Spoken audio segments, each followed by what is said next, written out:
మధురం మధురం నీ వాక్యం నా త్రోవకు దీపం నీ వాక్యం. యేసు నామంలో మీకు శుభములు సమృద్ధిగా కలుగునుగాక. మధురం నీ వాక్యం అనే కార్యక్రమానికి స్వాగతం. ఈరోజు మనం ప్రభు కృపావత్సరం అనే అంశం 17వ భాగం ధ్యానించుకుందామండి. మధురం మధురం నీ వాక్యం నా త్రోవకు దీపం నీ వాక్యం. ఈరోజు మన అంశం ఏంటంటే దేవుని కడబూర అనే అంశం. ఈ దేవుని యొక్క కడబూరని గురించి మరి పౌలు రాస్తాడండి. 1 కొరింథీ 15:51, అలాగే 1 తెస్సలోనిక 4:16. అది మనం చూద్దాము. ఎందుకు ఈ వాక్యం చెప్పాలి అని నాకు ప్రేరణ వచ్చింది అంటే దేవుడు నాకు ప్రేరణ ఇచ్చారు అని అంటే, అసలు ఈ ఇయర్ని మనం జూబ్లీ ఇయర్ అంటున్నాం కదా. జూబ్లీ అనే మాటకి అర్థం ఏంటంటే బూర అని అర్థం అన్నమాట. Jubilee is a Hebrew word that means in English it is జొబెల్. జొబెల్ మీన్స్ ర్యామ్స్ హార్న్, అంటే బూర అన్నమాట. గొర్రె పొటేలు కొమ్ముతోటి వాళ్ళు యూదులు బూరని తయారు చేస్తారు. ఆ బూరల్ని వాళ్ళు ఊదుతారనమాట. ఈ బూరల్ని ఊదే ఆ పండుగ ఒకటి ఉంటుందండి, దాన్ని బూరల పండుగ అంటారనమాట. మనం లేవియ కాండము 23వ అధ్యాయంలో యూదుల పండుగల గురించి వ్రాయబడి ఉందండి. అందులో ఒక పండుగ ఏంటంటే బూరల పండుగ అన్నమాట. బూరల పండుగ 7వ నెల, వాళ్ళకి 7వ నెలలో మొదటి రోజున ప్రతి సంవత్సరం కూడా బూరల పండుగ. ఆ బూరల్ని ఊదుతారనమాట. యాజకులు బూరలను ఊదగానే ప్రజలందరూ వాళ్ళ పనులు విడిచిపెట్టి వాళ్ళు దేవాలయంలో ఆరాధనకి పోగవుతారనమాట. అందరూ కలిసి దేవుణ్ణి ఆరాధిస్తారు, దహన బలిని అర్పిస్తారనమాట. ఇప్పుడు నూతన నిబంధనలో దహన బలి యేసు ప్రభువే మన కొరకు బలిగా సిలువలో మరణించాడు. మరి ఈ కడబూర దేనికి అంటే యేసు ప్రభు 2వ రాకడకి ముందు కడబూర ఊదబడుతుంది. అప్పుడు అందరం కూడా సంఘము మేఘాల్లో యేసు ప్రభుని కలుసుకొని అక్కడ ఆయనని ఆరాధించాలన్నమాట. అది పాత నిబంధనలో ఉన్న యూదుల పండుగలకి నూతన నిబంధనలో మనకి అర్థం ఏంటి? వాళ్ళ పాస్కా పండుగ అంటే గొర్రెపిల్లని వధించి ద్వారబంధాలు పూస్తారు. మనకేంటంటే పాస్కా గొర్రెపిల్ల యేసుప్రభు గుడ్ ఫ్రైడే అన్నమాట. ఆ రోజున యేసుప్రభు మన కొరకు బలిగా మరణిస్తారనమాట. అలాగే వాళ్ళ తొలి ఫలముల పండుగ అంటే మనకి యేసుప్రభు పునరుత్థాన పండుగ. తొలి ఫలముగా, ప్రథమ ఫలముగా దేవుడు యేసుప్రభుని మరణం నుండి లేవనెత్తారనమాట. అలా ప్రతిదానికి వాళ్ళ పండుగలు ఒక వేరు రూట్ అవుతే, చెట్టుకి వేర్లు ఉంటాయి కదా, తర్వాత కాండం కొమ్మలు, మన పండుగలు అందులోంచి వస్తాయన్నమాట. ఇప్పుడు దేవుని కడబూర ఒకసారి మనం చూద్దామండి. 1 తెస్సలోనిక 4వ అధ్యాయంలో 16వ వచనం అన్నమాట. ఈ తెస్సలోనిక సంఘానికి చాలా ఇంట్రెస్టింగ్ టాపిక్ ఏంటంటే యేసుప్రభు 2వ రాకడండి. వాళ్ళు ఎప్పుడు ఇలా కూర్చున్నారంటే సంఘంగా వాళ్ళు ఎప్పుడు యేసుప్రభు 2వ రాకడ గురించే వాళ్ళు చర్చిస్తూ ఉంటారనమాట. అయితే అక్కడ సడన్గా ఒక చర్చ ఏమొస్తుందంటే యేసుప్రభు వచ్చేసారు, సంఘం ఎత్తబడింది, ఇంకా మనం మిగిలిపోయినాము, కాబట్టి ఇంకా ప్రభు వచ్చేసారు, సంఘం ఎత్తబడింది, ఇంకా మనకి ఏంటి నిరీక్షణ? ఇప్పుడేం నిరీక్షణ లేదు, కాబట్టి ఊరికే సోమర్లుగా అలా మనం తిని కూర్చోవాలి అని డిస్కషన్స్ అన్నమాట. అది పౌలుకి తెలుస్తుంది. అందుకే 2వ తెస్సలోనిక లేఖలో ఆయన రాస్తాడనమాట, అలా కాదు, ప్రభు రాకడకి ముందు దుష్టుడు పరాకాష్ఠకి చేరుకుంటాడు. 2వ తెస్సలోనిక 2:2 అనమాట. దుష్టుడు అంటే సైతాన్ పుత్రుడు, అంత్యక్రీస్తు అనమాట. పరాకాష్ఠకి చేరుకుంటాడు. ఎంత పరాకాష్ఠ అంటే ఇంకా అది 2వ తిమోతి 3వ అధ్యాయంలో రాస్తాడనమాట. పీపుల్ విల్ బి షెల్ఫిష్, చాలా స్వార్థపరులు. ఆ తర్వాత ధనాశ, lovers of money, and they love themselves and they love the pleasures and they rebel against the parents. భక్తిహీనులుగా, తల్లిదండ్రుల్ని ఎదిరించే వాళ్ళుగా, కృతజ్ఞత లేకుండా, స్వార్థము, ధనాశ, గర్విష్ఠులు, గర్వంతో ఉబ్బిపోయిన వాళ్ళే శరీర సుఖాల్ని కోరుతూ ఉంటారు. ఇవన్నీ జరుగుతాయి. జరిగిన తర్వాత నిరోధింపబడుచున్న వ్యక్తి ఈ లోకంలోంచి తొలగించబడాలంటాడు.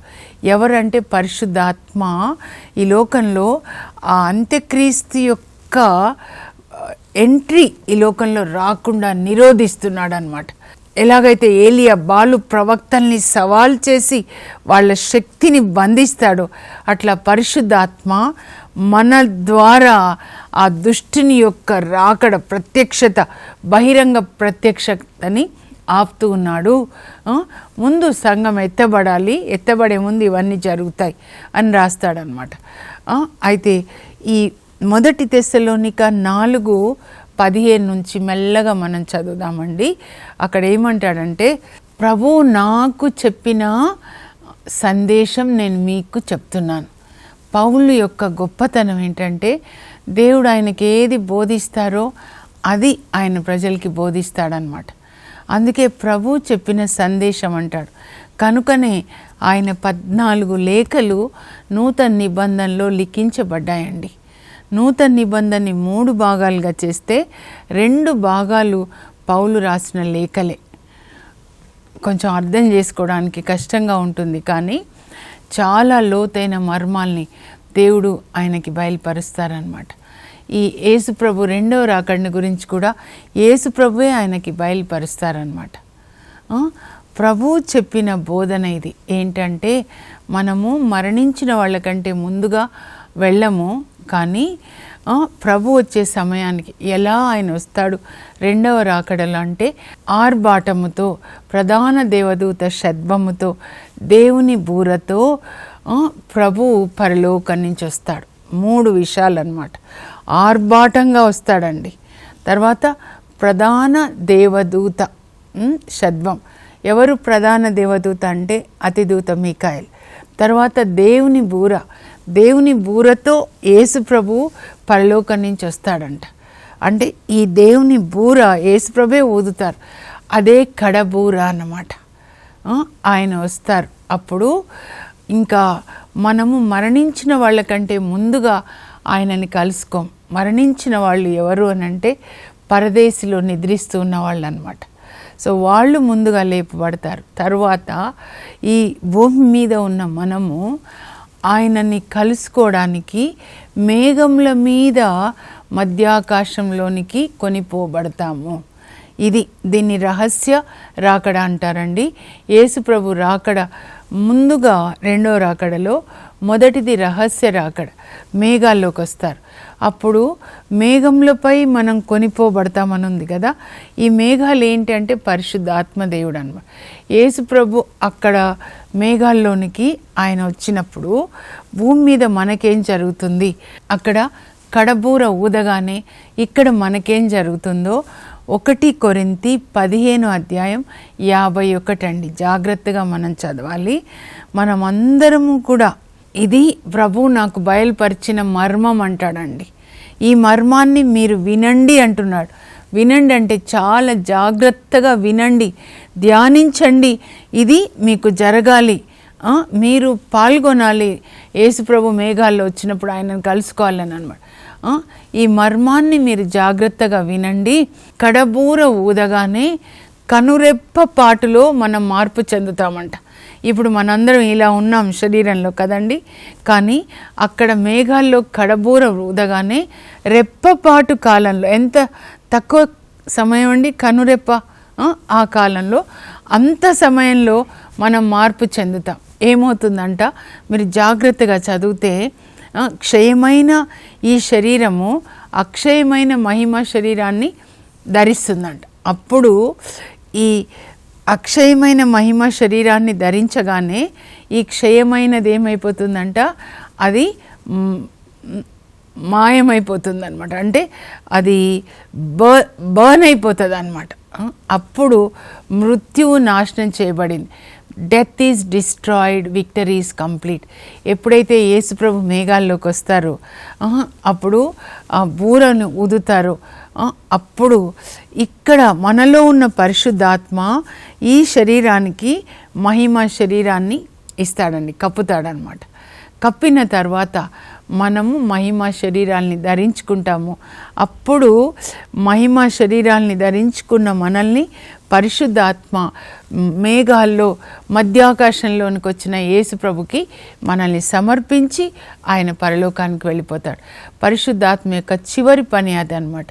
ఇప్పుడు ఆయన పని ఏంటంటే పెంతెకోస్తు దినం నుండి ఆయన మనలో నివసిస్తూ మన ఆత్మకి తిరిగి జన్మనిచ్చి వాక్యం ప్రకారం మనం జీవించడానికి మన మనోనేత్రాల్ని తెరిచి వాక్యాన్ని చదివించి వాక్యం ప్రకారం మనం ఆ నీతి మార్గంలో నడిచేటట్లు యేసుప్రభుని మాదిరిగా చూపించి యేసుప్రభు జీవించిన ఆయన బోధించినటువంటి నీతి మార్గంలో మనల్ని నడిపిస్తాడు. ప్రతిరోజు మనలో చెక్కుతాడు ఫలించనివన్నీ కూడా, ఫలించని కొమ్మలు చెక్కి మనం ఎక్కువగా ఫలించేలాగా క్రీస్తు రూపంలోనికి మార్చడం అండి పరిశుద్ధాత్మ పని. ఏంటంటే గలతీ 4:19 పౌలు రాసినట్లుగా మీరందరూ క్రీస్తు రూపంలోనికి మారాలి. ఈ బాహ్య శరీరం కాదండి, ఇది మట్టి కుండ. మన అంతరంగ పురుషుడు, మన ఆత్మ యేసుక్రీస్తు రూపంలోనికి మారాలి. మన జడ్జిమెంట్ కూడా అదేనండి. యేసుక్రీస్తుతో పోల్చినప్పుడు మనం ఎలా ఉండాలంటే కనీసము 35% ఆయనలాగా ఉండాలన్నమాట. ఆయన నీతి, ఆయన ప్రేమ, ఆయన కరుణ, ఆయన పరిశుద్ధత మనము కలిగి ఉండాలి, ధరించుకోవాలి. క్రీస్తుని మనం లోపల కలిగి ఉన్నప్పుడు ఆయన నీతే మన నీతి అవుతుంది. మనం ఆయనతో అంటు కట్టబడ్డప్పుడు ఆయన ప్రేమ, ఆయన నీతి, ఆయన కరుణ మనలో పోయబడుతుంది. చెట్టులో ఏ రసం ఏది ఉంటుందో DNA సెల్స్లో మరి కొమ్మలో కూడా అదే ఉంటుంది. అప్పుడు కొమ్మలు ఫలిస్తాయి అన్నమాట. యోసేపు ఫలించిన కొమ్మ. ఈ పునీతులందరూ కూడా యేసు ప్రభుతో అంటు కట్టబడి ఫలించిన వారన్నమాట. కనుక వీళ్ళని కూడా మనం మాదిరిగా తీసుకోవచ్చు. ఈ కడబూర ఊదినప్పుడు మనం అందరము మేఘాల్లో యేసు ప్రభుని కలుసుకోవాలి. దాని కొరకు ఇప్పుడు సిద్ధపడాలి అన్నమాట. ఈ చివరి దినాల్లో అన్నీ మనం చూస్తున్నాం కదండి. మత్తయి 24 యుగాంతపు సూచనలు, లేదా లూకా 21, ఆ తర్వాత మార్కు 13, 3 చోట్ల యుగాంతపు సూచనలను గురించి 3 సువార్తల్లో రాయబడింది. 3 సువార్థికులు రాశారు. అంటే చాలా ముఖ్యమైనది అన్నమాట. ఇవన్నీ చూస్తున్నాం. అంత్య దినాల్లో మోసాలు, యుద్ధాలు, కరువులు, భూకంపాలు.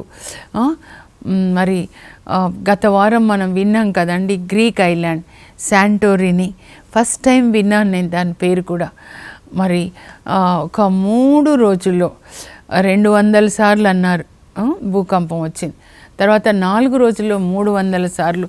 కనుక అందరూ కూడా ఆ ఐలాండ్ని విడిచిపెట్టి వాళ్ళు వేరే ప్రాంతాలకు వెళ్ళిపోతున్నారు అన్నమాట. అక్కడ లాస్ ఏంజల్స్ తగలబడింది కదా. ఆ తర్వాత సునామీలు వింటూ ఉన్నాం అన్నమాట. యుద్ధాలు వింటున్నాం, విప్లవాల్ని గురించి కూడా చెప్పారండి. ప్రజలు రిబెలియస్ అయిపోతారు. ఇంట్లో తల్లిదండ్రులకి రిబెలియస్ అయిపోతారు, పని చేసే చోట రిబెలియస్ అయిపోతారు. అక్కడ సంఖ్యాకాండం 16లో ఎదురు తిరుగుతాడండి మోషేకి కోరా. ఇంకా ఒక బృందం తయారవుతుందన్నమాట. అలాగే people will rebel. That's the nature of anti Christ అన్నమాట. రిబెలియస్గా గర్వం కలిగి ఉండి శరీర సుఖాల కొరకే జీవించడం అన్నమాట. ఆత్మ సంబంధమైనటువంటి అంటే ఆ దైవ భీతి, గాడ్లీనెస్, విధేయత. క్రీస్తు ఎంత విధేయత చూపించాడు తండ్రికి. ఫిలిప్పీ 2లో రాయబడి ఉంది కదా, 7-9 వరకు. ఆయన శిలువ మరణం వరకు తండ్రికి విధేయించాడు. ప్రతిరోజు విధేయతని ఆయన అభ్యసించాడు. He was trained to obey. ప్రతిరోజు ఆయన ప్రతిరోజు విధేయించాలి. ఈరోజు కాదు, ఈరోజు మాత్రమే కాదు, రోజు విధేయించాలన్నమాట. కనుక ఇన్ని సూచనలు చూస్తున్నాము. కాబట్టి ఇప్పుడు మనం దేని కొరకు సిద్ధపడాలి అంటే యేసు ప్రభు రెండవ రాకడ అన్నమాట. మొదటి రాకడలో అనేక మంది ప్రభు రాకడ కొరకు సిద్ధపడ్డారు కదండి, మనం తెలుసుకున్నాం. మొదటి రాకడ ముందు జకర్యా, ఎలిజబెత్ అమ్మలు మంచి మాదిరిగా తీసుకోవాలండి. లూకా సువార్తలో నూతన నిబంధన ఈ పరిశుద్ధమైన దంపతులు భూమి మీద దేవుని పని చేయటం ద్వారా ప్రారంభమైందన్నమాట. జకర్యా, ఎలిజబెత్ అమ్మ, లూకా 1:5 వాళ్ళు దేవుని దృష్టిలో నీతిమంతులై దేవుని ఆజ్ఞలకు లోబడి ఉన్నారు. నేను నీతిమంతులు అంటే ఎవరు ప్రభా అని దీర్ఘంగా దేవుణ్ణి అడుగుతూ ఉన్నానన్నమాట, ధ్యానిస్తూ. నీతిమంతుల ఎముక ఒక్కటి విరగదు, నీతిమంతుల ఇండ్లను ఆయన ఆశీర్వదిస్తారు. సామెతల గ్రంథంలో, కీర్తనల గ్రంథంలో చాలా చోట్ల ఉంటుందన్నమాట. అందువల్లనే దాని గురించి ఒక పుస్తకం రాయమంటే నీతిమంతులకు దీవెనలు అనే పుస్తకాన్ని కూడా రాయడానికి కృప ఇచ్చారు. ప్రభు ముందు నాకు ఇది చెప్పారు, జకర్యా, ఎలిజబెత్ అమ్మలు దేవుని దృష్టిలో నీతిమంతులై దేవుని ఆజ్ఞలకు బద్దులై జీవించారు. అబ్రహాం కానీ, యోబు కానీ, తోబిత్ కానీ మీరు నీతిమంతుల్ని తీసుకుంటే వాళ్ళు దేవుని ఆజ్ఞలకు లోబడి జీవించారు. కనుక ఇది మనం చివరి ఛాన్స్గా కడబూర. ఆల్రెడీ లాస్ ఏంజల్స్ ఏం జరిగింది, అసలు బూరలు నాకు ప్రభు ఏం చెప్పారంటే 2019లో కదా కోవిడ్ వచ్చింది, అది ఒక బూరగా తీసుకోవాలి. ఆ తర్వాత యుద్ధాలు, ఆ రష్యా మరి యుక్రెయిన్ మీద అన్యాయంగా కదా ఆ యుద్ధాలు, ఒక్కొక్క బూర, కరువులు, ఇవన్నీ బూరలుగా తీసుకొని దేవుని యొక్క హెచ్చరికలు అన్నమాట. యేసు ప్రభు రాకడ ముందు ఇవన్నీ జరుగుతున్నాయి కనుక మనల్ని సిద్ధపరచుకోవాలండి.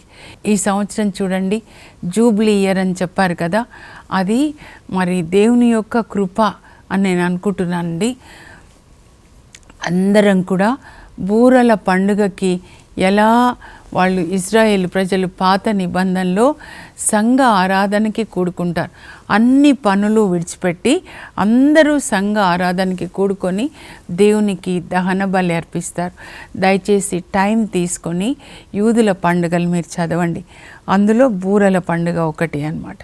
ఆ తర్వాత మరి జూబ్లీ ఇయర్ అంటే ఏంటంటే బూరల్ని ఊదుతారనమాట. లేవీయ కాండంలో 25వ అధ్యాయం 25 సంవత్సరాలకే జూబ్లీ మనకి చర్చి ప్రకారం. కానీ బైబిల్లో పాత నిబంధనల యూదులకి జూబ్లీ సంవత్సరం అంటే 50 సంవత్సరాలకు ఒకసారి వస్తుందండి. అంటే ఒక వ్యక్తి జీవితంలో దాదాపు అంటే యవ్వనంలోకి వచ్చిన తర్వాత ఒక్కసారే వస్తుండొచ్చు కదా, లేదంటే 2 సార్లు. అంటే ఆ జూబ్లీ సంవత్సరం రాగానే ఆ జూబ్లీ సంవత్సరంలో 7వ నెల 10వ తారీఖు అన్నమాట. అది వాళ్ళకి ప్రాయశ్చిత్త దినం అండి. అది ప్రాయశ్చిత్త దినము 7వ నెల అని ప్రజలకి తెలీదు, క్యాలెండర్స్ ఉండవు అన్నమాట. కాబట్టి యాజకులందరూ ఏం చేస్తారంటే మొత్తం ఇజ్రాయెల్ దేశంలో ఉన్న యాజకులు 7వ నెల 10వ తారీఖు రాగానే బూరల్ని ఊది పెద్దగా ప్రకటిస్తారనమాట. ఓయి ఓయి ఇది జూబిలీ సంవత్సరము అని ప్రకటించగానే అందరికీ ఎంత సంతోషం అంటే జూబ్లీ సంవత్సరంలో బానిసలందరికీ విడుదలండి. ఎవరెవరు అప్పు ఇచ్చినప్పుడు వాళ్ళ దగ్గర వాళ్ళ పిల్లల్ని వీళ్ళు బానిసలుగా తీసుకుంటారు. ఎంత అన్యాయం కదా. ప్రభు చెప్తారు, మీరే ఒకప్పుడు ఐగుప్తులో బానిసలుగా ఉన్నారు, ఇప్పుడు మీ సొంత సోదరులు. ఇజ్రాయెల్ దేశం అంటే అందరూ కూడా అబ్రహాం పిల్లలే కదండి. అబ్రహాం, ఇస్సాకు, యాకోబు ఇంకో పేరే ఇజ్రాయెల్. మీ సొంత సోదరుల పిల్లల్ని మీరు అప్పిచ్చినప్పుడు బానిసలుగా తీసుకుంటారా? ఇలానా మీరు జీవించేది అని చెప్పి ఈ హిత సంవత్సరం అంటారనమాట. దీన్ని హిత సంవత్సరము అంటే జూబిలీ సంవత్సరం, జూబిలీ సంవత్సరం అంటారనమాట. ఈ సంవత్సరంలో హిత సంవత్సరం, జూబిలీ సంవత్సరంలో స్వేచ్ఛ అన్నమాట. అందరినీ ఎవరెవరు బానిసలుగా ఉంచుకున్నారో వాళ్ళందరికీ విడుదల. అంతేకాదు భూమికి కూడా విశ్రాంతి అన్నమాట. వాళ్ళకు కూడా విశ్రాంతి, అందరికీ విశ్రాంతి. విశ్రాంతి అంటే ఏంటంటే దేవుని సన్నిధిలో దేవుని యొక్క వాక్యం వింటూ ధ్యానిస్తూ ఉన్నప్పుడు మనకి విశ్రాంతి కలుగుతుంది. సైతాను కాడి విరగ్గొట్టబడుతుంది. అప్పులు అన్నీ మన్నించబడతాయన్నమాట. అంటే ఆ కాడి, సైతాను కాడి, అప్పు భారం వాళ్ళ మీద కాడిలాగా ఉంటే మనకి సైతాన్ పెట్టిన కాడి అన్నమాట. అది ఎత్తివేయబడుతుంది, విరగొట్టబడుతుంది అన్నమాట. ఇర్మియా 30:8 ప్రభు చెప్తాడు, ఆ దినమున, ఈ ప్రాయశ్చిత్త దినమున వాళ్ళ మెడ మీద ఉన్న కాడి నేను విరగొడతాను. వాళ్ళు ఇంకా అన్యులని సేవించరు. ఎవరెవరు బానిసలుగా ఉన్నారు త్రాగుడికి, ధనాశకి, తిండికి, ఇంకా దేనికి, సోమరితనానికి, వీటన్నిటి నుండి కూడా, ధనాశకి, జక్కైకి ధనాశ నుండి మరి విడుదలనిస్తారు యేసుప్రభు. మరి ఆ నడుం వంగిపోయిన స్త్రీని చూస్తే ఆమెకి విశ్రాంతి దినాన యేసుప్రభు విడుదలనిస్తారనమాట. ఓ స్త్రీ, నీకు ఈ రోగం నుంచి విడుదల కలిగింది. లూకా 13:12 అనారోగ్యం నుంచి విడుదల, పాపం నుంచి విడుదల అన్నమాట. ఈ సంవత్సరం యేసు ప్రభు మనకి విడుదల, ప్రత్యేకమైన జూబ్లీ ఇయర్ అన్నమాట. జూబ్లీ ఇయర్, విడుదల, స్వేచ్ఛ. కనుక మనం సంతోషపడాలి. ఇంకా మనం సైతానికి బానిసలు కాదు. మన పాపములు మన్నించబడతాయి. అప్పులు అంటే తప్పులు, తప్పిదములు మన్నించబడతాయన్నమాట. మత్తయి సువార్త 9:2 యేసుప్రభు పేతురు వాళ్ళ ఇంట్లో ఉన్నప్పుడు 4 వ్యక్తులు ఒక పక్షవాత రోగిని తీసుకొని వచ్చి మరి ఇంటి పైకప్పు తీసి యేసుప్రభు ముందు దించుతారనమాట. అప్పుడు యేసుప్రభు ఆయనను చూసినప్పుడు ప్రభుకి ఏం అర్థమవుతుందంటే ఆయనకి ఆ రోగము పాపం వల్ల వచ్చిందని. అన్ని రోగాలు పాపం వల్ల కాదు, కానీ కొన్ని రోగాలు పాపం వల్ల వస్తాయండి. అప్పుడు ప్రభు ఆయనను చూసి ఏమంటారంటే, కుమారా, ధైర్యం వహించు, నీ పాపములు మన్నించబడినవి. ఈ సంవత్సరము మనందరము పాప క్షమాపణ పొందాలి. ఆ సైతాను కాడి, పాపం అనే కాడి ఇంకా మనం మొయ్యకూడదండి. ఆ కాడి విరగొట్టబడును గాక. యేసు ప్రభు ఆ కాడిని విరిచివేసి మనకి ఈ సంవత్సరం స్వేచ్ఛ, పాపం నుంచి విడుదల, మనకి శాపం నుండి, రోగం నుంచి, అప్పు బాధల నుంచి విడుదల కలుగును గాక. నీ పాపములు క్షమించబడును గాక అని చెప్పగానే అప్పుడు ఆయన పాపం పోయింది, ఆ తర్వాత రోగం కూడా పోతుందండి. ఈ పాపము మన ఆత్మలో ఉంటుందన్నమాట. ఒక చెట్టుకి వేరు కనబడదు కదా, అలాగే మన ఆత్మ కూడా కనబడట్లేదు. కాండము, కొమ్మలు కనబడతాయి, శరీరం కనబడుతుంది కదా. ఇక్కడ దీన్ని మనస్సు అంటారనమాట, ఆలోచనలు. ఇది కూడా కనబడట్లేదు, కానీ మనం ఆలోచిస్తున్నాం కదా. సో ఈ ఆత్మలో పురుగు, పాపం ఉన్నప్పుడు ఆత్మని ఆ పాపం, పురుగు అంటే సైతాన్, పిచాచి తినేస్తూ ఉంటే మనిషి శరీరం కృషించిపోతుంది అన్నమాట. ఒక చెట్టుకి మరి వేరుకి పురుగు తింటూ ఉంటే కొమ్మలు ఏమైపోతాయి, ఎండిపోతాయి అన్నమాట. సో బయట శరీరం ఎండిపోయింది, అనారోగ్యం వచ్చింది అంటే అంతరంగంలో పాపం అన్నమాట. యేసు ప్రభువుకి ఉన్న అధికారం, దేవుడిచ్చిన అధికారంతో ఆయన పాపాన్ని మన్నించాడు. ఆ వ్యక్తి పాపం, ఆయనకున్న అధికారాల్లో అతి గొప్ప అధికారం పాపాలని మన్నించే అధికారం అన్నమాట. దేవుడు ఆ అధికారాన్ని యేసు ప్రభుకి ఇచ్చారు. ఎల్ షాడై, సర్వశక్తిమంతుడు. యేసు అనగా ఆయన తన ప్రజలను వారి పాపం నుంచి విడిపించును. ఈ లోకానికి వచ్చింది మనల్ని పాపం నుంచి విడిపించడానికండి. మన పాపం ఆయన శరీరం మీద వేసుకొని మనకి పాప విముక్తిని కలిగించారు. అప్పుడు ఆయనకి స్వస్థత కలుగుతుందన్నమాట. నువ్వు లేచి నడు అంటే ఆయన లేచి నడుస్తారు. ఆయన అప్పుడు యేసుప్రభు అంటారు, ఈయన ఎవరు పాపాలని మన్నించడానికి అని. అక్కడ ధర్మశాస్త్ర బోధకులు, పరిసయ్యులు తమలో తాము అనుకుంటున్నారంట. వాళ్ళ ఆలోచనలను గమనించి ప్రభు చెప్తాడు, మనుష్య కుమారునికి ఈ లోకంలో పాపములను మన్నించుటకు అధికారం కలదు అని నిరూపిస్తానని నువ్వు లేచి నీ పడకెత్తుకొని నడు అనగానే 4 మోసుకొని వచ్చిన వ్యక్తి పడక చుట్టుకొని లేచి అందరి ముందు నడిచి వెళ్తాడండి. That is the power of Jesus Christ. ఈ సంవత్సరం మనం ప్రభు దగ్గరికి వెళ్ళాలి, మన పాపాలని ఒప్పుకోవాలి. ఆయన సన్నిధిలో పరిశుద్ధ ఆత్మ మనలోనికి వచ్చి మన పాపాలని ఒప్పించాలి. ఆయన మన పాప స్థితిని మనకు చూపించి యేసు ప్రభు సన్నిధిలో కల్వరి సిల్వ చెంతకి మనల్ని తీసుకెళ్ళి మన పాపాలని ఒప్పించి ఆయన రక్తంలో మనల్ని కడుక్కొని వాటి నుంచి మనం ఈ సంవత్సరం విముక్తి పొందాలి. జూబిలీ సంవత్సరం అనంటే ఊరికే నోటితో ఏదో చెప్పడము, ఒకరోజు పండుగ కాదండి. ఒక అనుభవం, యేసు ప్రభుతో మన అనుభవం. పశ్చాత్తాప సంవత్సరం ఇది. అందరము యేసు ప్రభు సన్నిధిలో మన పాపాలని ఒప్పుకొని ఆయన రక్తంలో కడుక్కొని మనం నీతి వస్త్రాన్ని పొంది, రక్షణ వస్త్రాన్ని పొంది, మేఘాల్లో ఆ రక్షణ వస్త్రంతో యేసు ప్రభుని కలుసుకోవాలి. అందుకే మత్తయి 22లో యేసు ప్రభు చెప్తారు, వివాహ విందుకు వచ్చినప్పుడు ఒక వ్యక్తి మరి వివాహ వస్త్రాన్ని కలిగి ఉండడు. ఎలా వచ్చావని అంటారు. సో ఈ రక్షణ వస్త్రాన్ని సిలువ చెంత మనం పొందాలి. పరిశుద్ధ ఆత్మ మనల్ని యేసు రక్తంలో కడిగి మనకి నీతి వస్త్రాన్ని ఇస్తాడండి. ఆ నీతి వస్త్రాన్ని ధరించుకొని మనం ఆ మధ్యాకాశంలో యేసు ప్రభుని కలుసుకోవాలి. ఆ గొర్రెపిల్ల వివాహ మహోత్సవంలో మనం పాల్గొనాలి. ఆ గొర్రెపిల్ల యేసు ప్రభు పెళ్లి కొడుకుతో పెళ్లి కూతురైన మన వివాహం జరగాలన్నమాట. ప్రకటన గ్రంథం 19లో 7వ వచనం నుంచి గొర్రెపిల్ల వివాహ మహోత్సవంకు ఆహ్వానింపబడిన వారు ధన్యులు. ఈ లోకంలో మనుషులు నన్ను పిలవలేదు పెళ్ళికి బాధపడుతుంటారు. ఇట్స్ ఓకే, మనుషులు నిర్లక్ష్యం చేస్తే ఏం పర్వాలేదు, కానీ ఆ పెళ్ళిలో పాల్గొనాలి. అక్కడ యేసు ప్రభు పెళ్లి కుమారునితో పెళ్లి కూతురు మన వివాహం జరగాలన్నమాట. కనుక యేసు ప్రభు ఆ మధ్యాకాశంలోనికి వస్తారు. కడబూర ఊదబడినప్పుడు దాని కొరకు మనల్ని మనం సిద్ధం చేసుకుందాం. మీరు సీరియస్గా తీసుకొనండి.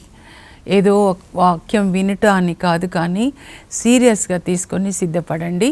ప్రార్థన చేసుకుందాం. పరలోకపు మా తండ్రి, మీ పరిశుద్ధ నామమునకు స్తోత్రం కలుగును గాక. యేసయ్య, మీరు పరలోకానికి వెళ్ళే ముందు యుగాంతపు సూచనలు చెప్పారు. అలాగే కడరా భోజన సమయంలో మీరు మరలా వస్తానని యోహాను 14లో చెప్పారు. నేను వెళ్ళి మీ కొరకు పరలోకంలో నివాస స్థానములు సిద్ధపరిచి మరలా వస్తాను, వచ్చి మిమ్మల్ని తీసుకొని వెళ్తాను. నేనున్న చోటునే మీరుండులాగున మిమ్మల్ని నా యుద్ధకు చేర్చుకుంటాను అని చెప్పారు ప్రభా. మీ రెండవ రాకడ గురించి పౌలుకి ఏ మర్మాల్ని తెలియపరిచారో అవన్నీ పౌలు ఇందులో రాశాడు ప్రభా. అయ్యా, మీరు మేఘాల్లో వచ్చినప్పుడు మిమ్మల్ని కలుసుకోవడానికి నాయన మాకు కృప దయచేయండి. మేము సిద్ధపడాలి నాయన. వాక్యం ప్రకారం జీవిస్తూ పరిశుద్ధాత్మని కలిగి ఉండి పరిశుద్ధాత్మ నడిపింపులో ఉండేటట్లు మాకు కృపని దయచేయమని యేసు నామంలో అడుగుచున్నాం తండ్రి, ఆమెన్. ఈ జూబ్లీ ఇయర్ మరి ఆ రెండవ రాకడికి సిద్ధపాటు సంవత్సరంగా తీసుకొని మనల్ని మనం సిద్ధపరచుకుందాం. God bless you. Have a blessed day.